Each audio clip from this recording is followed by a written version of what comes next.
চ্যানেলের view drop করে যায় তাহলে আপনি দুটো বিষয়ের দিকে নজর দিতে পারেন। প্রথমত আরাফাত যেটা বলল যে আপনি একদম লেটেস্ট ট্রেন্ডিং টপিকের দিকে ফলো করুন।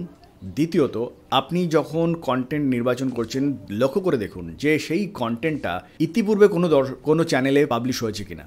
দেখুন, যদি কোনো কন্টেন্ট প্রচুর সংখ্যক দর্শকরা দেখে ফেলেন তাহলে সেই কন্টেন্ট কিন্তু আপনার চ্যানেল থেকে পাবলিশ করার পরে ভিউ নাও আসতে পারে, সেটা একটা বড় সমস্যা হতে পারে। সুতরাং সবসময় চেষ্টা করুন কন্টেন্ট তৈরি করবার সময় নতুনত্ব আনবার। যদি আপনি নতুন জিনিস আনতে পারেন, নতুন কন্টেন্ট যদি আপনি দর্শকদের দেখাতে পারেন তাহলে কিন্তু দর্শকরা বন্ধুরা আগ্রহী হবেন এবং আপনার চ্যানেলের ভিডিও দেখবেন।